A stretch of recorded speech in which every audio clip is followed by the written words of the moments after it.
Selamat datang kembali di channel Borneo Trader. Di video kali ini saya akan menganalisa saham-saham yang di request. Yang pertama ada BOS, kedua ADCP, ketiga SLIS, keempat MCOR, kelima SULI, keenam BEL, ketujuh KRW, kedelapan MMLP, dan 9 REAL.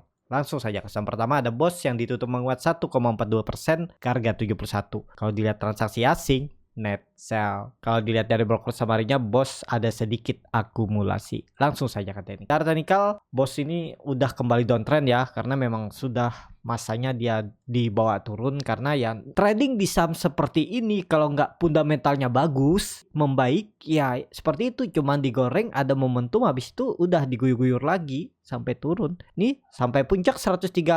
Kalau nggak ada yang pakai cut loss, sekarang udah turun hampir 50%. Resiko kalau trading di saham seperti ini ya kalau nggak pakai cut loss, berharap aja lagi digoreng sama market makernya. Saham seperti ini kan gerak kalau ada yang mampir, market makernya mampir ya baru dia gerak. Kalau nggak ada ya nggak gerak. Jadi kondisi seperti ini untuk BOS gimana? Ya BOS ini bisa naik, tapi tunggu ada yang goreng, ada yang mampir, ada yang ngerek harga. Kalau nggak ada ya nggak bisa naik. Dulu di Maret sekitaran 18 Maret nih saya juga ada suruh spec buy saat dia coba breakout nih kan bertahan di atas 80 ya udah nekat beli dan ditarik naik dalam satu hari ya. Target saya waktu itu 9798 aja dalam satu hari ya udah profit taking ya udah.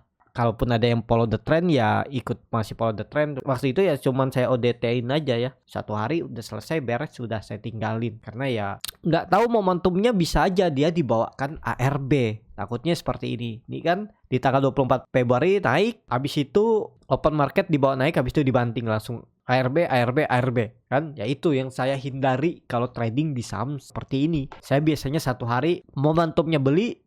Kalau naik jual di atas. Udah. Saya nggak inapin, takutnya ya seperti itu bisa di ARB-kannya dalam satu hari. Apalagi yang pakai Mirai kan dalam 1 menit pertama itu bisa nggak gerak. Takutnya pas open market langsung ARB dikunci. Itu yang saya sangat rawan kalau trading di saham seperti ini ya. Dan lagi Bapak Ibu yang baru mulai belajar trading, coba trading di saham-saham yang lebih defensif, lebih aman pergerakannya ya LQ45, walaupun profitnya nggak terlalu besar bisa dalam satu hari tapi lebih aman ya. Big Bang kah? Tapi untuk sekarang kan Big Bang udah lumayan tinggi itu. Tapi kalau untuk disimpan setahun 2 tahun ke depan ya harga sekarang bisa dikatakan masih bisa masuk ya. Yang penting bisa average down kalau dia turun ya, atau DCA, dollar cost averaging ya. Nyicil, sistem nyicil kalau bahasa biasanya. Jadi seperti itu. Untuk BOS kondisi seperti ini, apakah bisa ada teknik rebound? Bisa ya, tapi itu tunggu ada yang mampir, tunggu ada yang ngerek. Kalau nggak ada, bandarnya nggak akan bisa. Paling naik tipis, habis itu banting turun lagi ya. Seperti minggu lalu ditarik naik ke 74, habis itu banting lagi. Volume juga belum ada nih. Jadi seperti itu untuk BOS. Langsung saja ke saham kedua, ada DCP yang ditutup menguat 3,84% ke harga 81. Kalau dilihat transaksi asing seminggu kemarin itu net sell. Kalau dilihat dari broker summary-nya, ADCP didistribusi. Langsung saja ke teknikal. Secara teknikal, ADCP bagus nih, terus naik dan kemarin dia itu open gap up ya, dan membuat higher low dan higher high. Jadi ada peluang kalau saham properti ataupun induknya ADI itu rebound, ada peluang untuk rebound. Targetnya masih sama ini 88 akan. Itu resisten yang akan membuat ADCP ini reversal ya. Jadi kalau dia break 88 ini ada peluang untuk kembali uptrend. Ini kondisinya kan dia lagi downtrend dari semenjak IPO terus turun. Ya semoga aja momentumnya. Dan kalaupun nekat beli ADCP ini harusnya pertimbangkan out dulu kalau dia jebol 7675 ini ya. Jadi cut loss-nya cukup dalam nih, sekitar 8-9%. 7 aja ya. Dikit nih 7,5% aja. Target profit terdekat itu 10% di 88. Jadi seperti itu. Menarik nggak untuk ADCP? Ya ada peluang lah dia untuk teknik rebound. Kalau dilihat candle mingguannya juga bagus nih. Dia candle hammer, habis itu doji, ini perlawanan kan. Bulanannya ya baru listing 3 bulan ya. Koreksi distribusi terus dalam 3 bulan dan mulai menurun nih volumenya. Ya sepertinya tetap bulan ini ada teknik rebound ya. Targetnya ya bisa sampai tuh 88. Jadi seperti itu. Untuk ADCP langsung saja ke saham ketiga, ada SLIS yang ditutup menguat 1,49% ke harga 272. Kalau dilihat transaksi asing seminggu kemarin itu bisa dibilang net sell karena hari Senin dia jualan cukup besar ya. tapi habis itu ditampungin lagi. Kalau dilihat dari broker summary-nya, Sliss di distribusi. Langsung saja ke teknikalnya. Secara teknikal, Sliss saham downtrend, jadi ya jelek ya. Saat turun juga koreksinya volumenya makin besar nih. Jadi memang ada distribusi yang cukup besar ya. Setelah dia gagal lewat 600. Ini dia coba uji, habis itu gagal 2 kali lewat, ya udah terus turun. Dengan kondisi seperti ini, kalau saya lihat tetap ada peluang untuk teknik rebound. Kalau dilihat tadi ada akumulasi ya, walaupun tipis tuh SH, PD, SQ ya. Ya ada peluang lah untuk teknik rebound. Karena ini membentuk candle doji ya. Reboundnya kemana? Targetnya ya mentok itu 300 lah. Kalau itu bisa di break ya ada peluang untuk pola dead cat bond itu sampai 340, 360 ini ya. Tapi terdekat dulu aja. Dia akan uji 300. Jadi bisa naik sekitar 28 poin ya. Jadi bisa naik 10% untuk Sliss. Apakah pernah dia naik tuh 10%? Ini pernah. Tapi habis itu dibanting kan, hati-hati nih, karena karakternya seperti itu Sliss. Kalau dia sudah di atas pucuk, jangan berani-berani beli ya. Memang kadang dia membentuk tutupannya di pucuk, tapi ini kan keseringannya juga dia itu membuat ekor.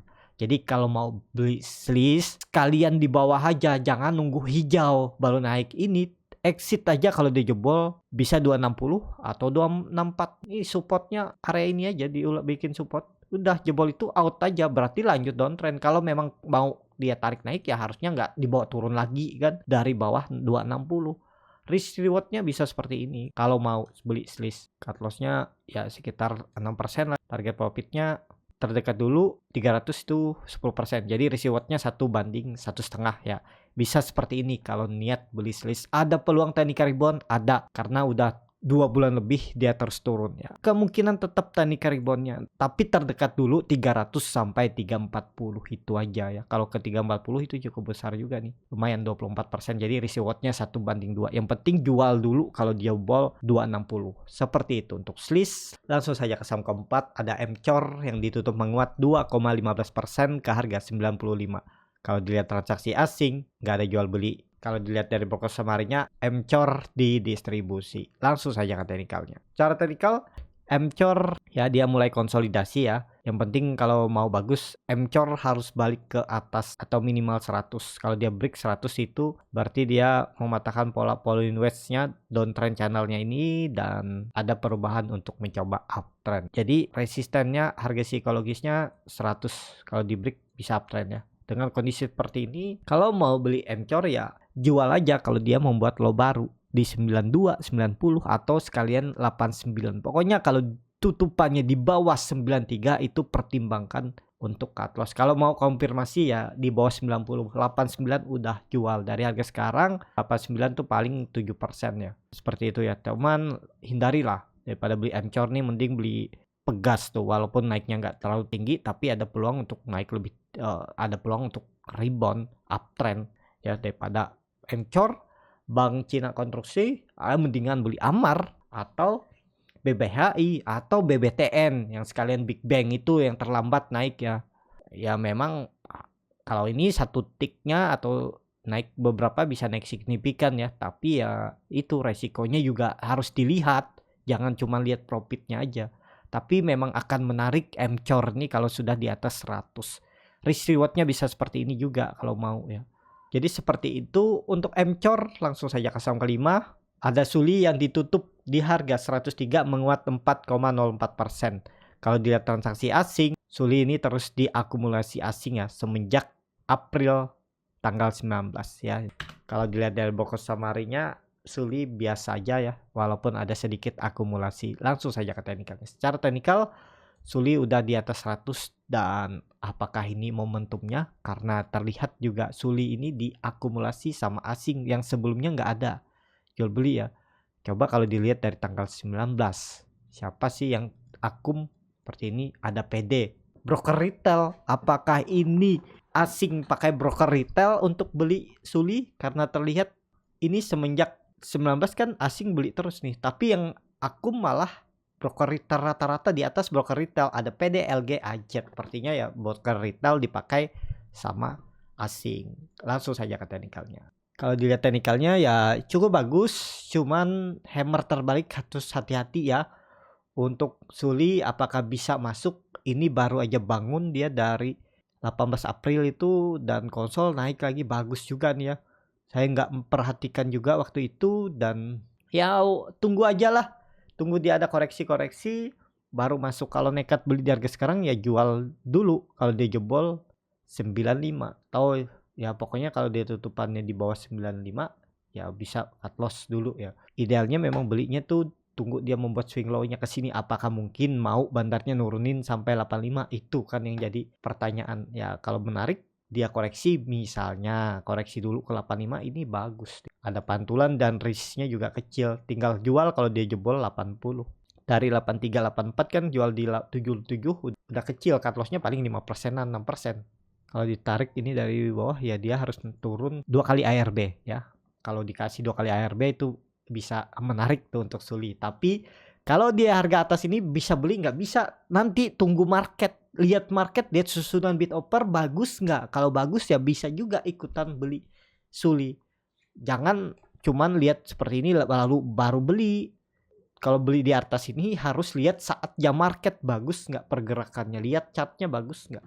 Bid offernya bagaimana susunannya. Nah kalau udah ya baru buy. Tapi kalau mau nunggu sabaran ya tunggu, siapa tahu dikoreksi 2 kali baru tuh nekat masuk. Area idealnya ya memang area ini 84 83 ini.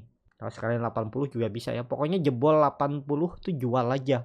Tapi dari harga sekarang ke 80 itu cukup dalam kan. 23% tambah toleransi 2% di bawah 80, 25% cut loss-nya. Ya terlalu dalam ya. Tapi kalau Bapak Ibu percaya atau feelingnya Suli ini Senin rebound ya silahkan beli. Yang penting punya trading plan ya. Jadi seperti itu. Atau beli di 103, kalau dia jebol 100 itu jual ya bisa juga. Bisa di 97, 98. Udah pokoknya kalau dia turun lagi jual dulu aja. Kalau dia candle merah bisa juga seperti itu. Jadi seperti itu. Untuk Suli juga menarik diperhatikan karena mulai diakumulasi asing. Apakah ini benar akan dikerek naik? Ya kalau Bapak Ibu ada info tentang fundamental ya bisa dicek tuh. Kalau benar-benar infonya bagus ya bisa aja nih naik lebih tinggi ya. Untuk Suli juga pernah di harga 320 ya. Jadi untuk kondisi seperti ini dia sudah mentok 120 terus turun. Kalau dilihat candle mingguannya volume bagus ya. Sepertinya ya tetap bisa naik lagi. Atau minggu besok dia koreksi dulu 1 minggu baru ditarik naik lagi ya bisa juga seperti itu ya. Tapi biasanya saham seperti ini kalau udah naik-naik seperti ini biasanya cepat pergerakannya, lebih volatil ya. Jarang sampai konsolidasi seminggu tapi terus turun seperti ini ya jarang. Karena ini udah mulai nanjak terus nih karena volume makin meningkat. Jadi seperti itu untuk Suli. Sepertinya ya ada peluang untuk technical rebound dia. Seperti itu untuk Suli. Langsung saja ke saham ke-6 ada Bell yang ditutup menguat 3,5% ke harga 177. Kalau dilihat transaksi asing net buy.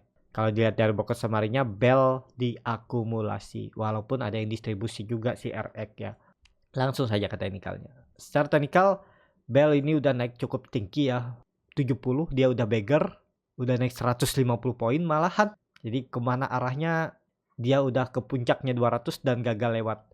Tapi sepertinya tetap ada peluang untuk naik lagi ya. Tapi buat swing low-nya kemungkinan besar juga Bell masih akan kembali uji area resistennya. Cuman harga sekarang sama aja beli di pucuk ya. Ya tunggu aja ada koreksinya. Siapa tahu dikasih dia membuat swing low-nya. Kalau ditarik dengan Fibonacci retracement dari bawah bisa seperti ini. Ya kalau ada pantulan di 170 bagus. Tapi kalau mau lebih menarik 150 160 itu juga bagus. Kalau ada pantulan di area itu ya. Karena naik turunnya ini 10 poin. Tapi idealnya ya memang area ini. Nih. Area demand-nya kalau dia koreksi ke area 160 150 itu menarik. Tinggal jual kalau dia jebol 150 daripada dibawa ke 130. Dari 150 ke 130 itu hampir 13%. Jadi sebaiknya cut dulu aja 3% 4% baru nanti buyback di bawah sekalian. Memang 130 itu resistance support selanjutnya. Nah, ini area demand-nya ya di 160 150. Jadi wait and see aja dulu untuk Bell.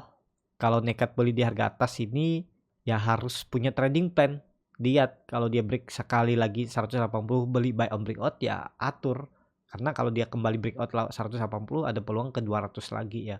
Cuman ini dia belum membuat swing low-nya semenjak 21 April April. Ya kalau mau bagus swing low-nya dia buat di 150 160 itu bagus.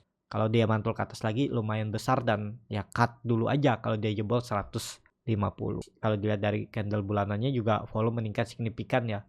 Kalau dilihat memang break nih. Ya 170 itu juga bisa ya. Kalau mau beli jual kalau dia jebol 170 ya udah cut loss-nya sekitar 8 poin, bisa 4%-an, 5%-an, bisa juga seperti itu. Kalau candle bulanannya cukup bagus juga ya, volume makin meningkat signifikan. Ya kalau kondisi seperti ini harusnya ya, volumenya ini kan besar, harusnya tetap akan breakout juga tuh 200 untuk bell.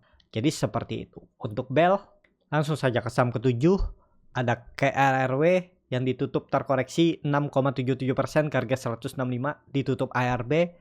Kalau dilihat transaksi asing net sell, kalau dilihat dari broker summary-nya KRW di distribusi. Langsung saja ke teknikalnya. Secara teknikal KRW ini kondisi seperti ini bisa jadi ada tetap turun dulu ya ke 160. Mungkin di situ baru ada pantulan. Karena itu dulunya juga neckline dan ya sepertinya bisa lah untuk spec buy, tapi ya lihat kondisi market juga ya, karena ini saham-saham gorengan karena dia naik cuman kalau ada yang mampir bandarnya. Nah jadi kalau bisa saham seperti ini ditradingkan cepat aja. Kalau satu hari beli di support dia bisa mantul dapat 3-5% itu udah realisasikan aja. Lebih baik hold saham LQ45 ataupun bank-bank second liner blue chip daripada saham seperti ini. Kalau saham seperti ini di bawah 200 ya, kalau saya biasanya saya tektokin aja. Kalau udah bisa profit ya udah realisasikan. Saya nggak pernah hold lama-lama ya, karena resikonya lebih tinggi. Tapi ya tergantung juga keadaan market. Kalau masih bisa di hold, kalau nggak ya nggak. Tapi saya jarang kalau untuk hold. Satu hari selesai tradingnya. Jadi seperti itu. Untuk Crow koreksi satu candle lagi ya, yang penting jangan turun dari 159 160 itu bagus. Kalau mau buy on weakness, buy on support ya tunggu aja di 160 159 itu. Tutup di bawah 158, jual aja di 157. Bisa seperti itu. Untuk Crow kalau dilihat candle mingguannya volumenya juga bagus dan dia itu mantul dari area neckline 140 ya. Seperti ini sih harusnya tetap arahnya bisa naik lagi. Crow, tapi ada koreksinya. Cuman tetap harus exit kalau dia jebol 160. Seperti itu untuk Crow. Langsung saja ke saham 8 ada MMLP yang ditutup menguat 2,63% ke harga 585. Kalau dilihat transaksi asing seminggu kemarin itu bisa dibilang net buy ya, karena hari Senin dia net buy. Kalau dilihat dari broker summary-nya MMLP di distribusi. Langsung saja ke teknikalnya. Secara teknikal MMLP ini dia mempertahankan neckline-nya 560. Jadi ya cukup menarik lah untuk MLRP ini, sepertinya konsolidasi untuk naik lebih tinggi. Cuman ya tetap harus punya trading plan. Kalau dia jebol 560 ya jual dulu, jangan berharap dia mantul lagi. Kalau sampai jebol ya udah gagal. Ini kan terlihat dia udah 3 kali bertahan nih. Jebol EMA 200-nya garis merah ini ditarik naik, jebol ditarik naik, habis itu jebol di tanggal 27 April ditarik naik. Habis itu harusnya kalau sampai sekali lagi dia sampai tutup di bawah 560, berarti yang nahan udah nggak mau kan, atau memang mau dibawa turun, ya udah out dulu aja. Kondisi seperti ini apakah bisa spec buy? Bisa nih, tinggal hitung aja risk rewardnya. Jual aja kalau dia jebol 560, bisa di 550 atau 545 lah ya. 6% target profitnya 640 langsung. Jadi risk rewardnya 1/1,5. Apakah dia peluang ke atas? Ya kondisi seperti ini kan dia uptrend, dia sudah membentuk higher low baru di 560. Ya ini bisa jadi swing low-nya. Sebelumnya di sini terus naik lagi.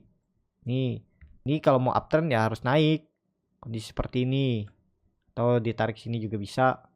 Dan ya ini ada pola bisa jadi patahan flag.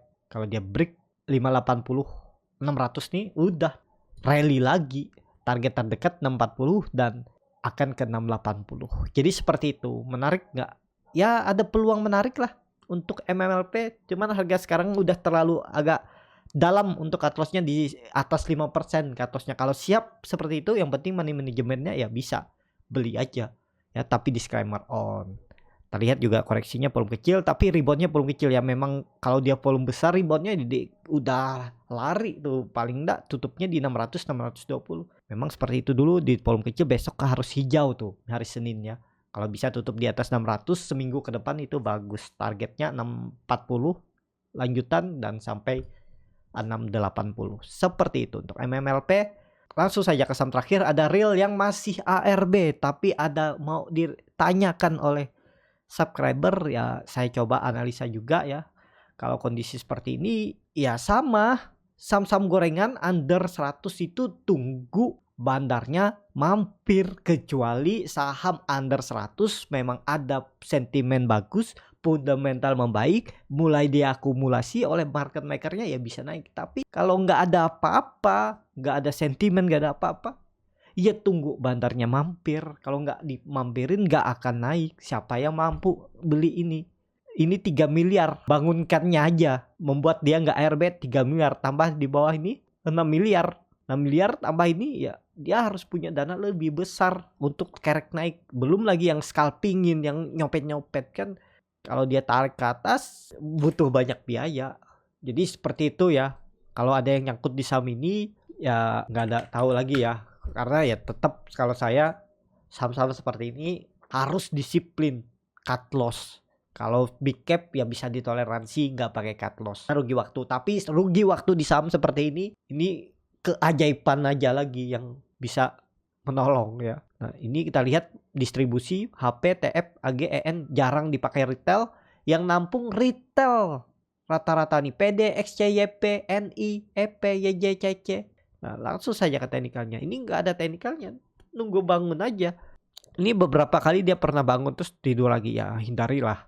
Nggak usah mikir beli aja di 50. Kalau naik kan lumayan tuh, bisa profitnya besar. Kalaupun tidur ya nggak kemana-mana, nggak rugi. Ya nggak rugi, cuman Bapak Ibu kalau butuh duit di saham seperti ini beli di 50 itu gimana jualnya kalau lagi butuh duit?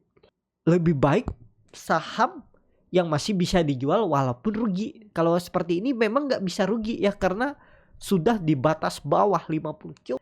Jualnya kalau jual di pasar nego ya biasanya di harga lah lebih murah, bisa di 30, 34, itu pun kalau ada yang mau beli.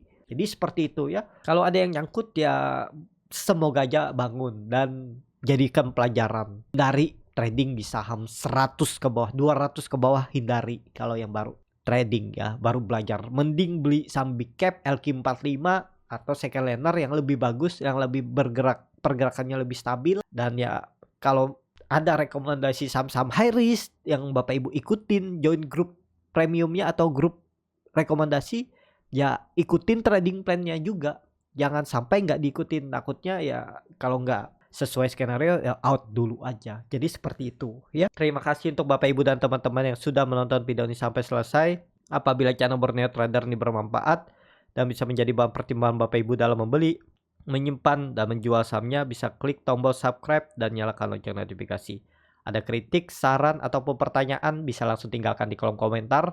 Bagi Bapak Ibu dan teman-teman yang baru belajar trading, masih bingung memilih saham, bingung membuat trading plan, bisa join trading bersama Borneo Trader. Nanti dipilihkan saham-sahamnya dan dibuatkan trading plannya beserta chartnya dan juga free konsultasi portofolio. Kalau tertarik, DM Instagram Borneo Trader. Sampai ketemu, tetap semangat dan semoga bisa terus cuan.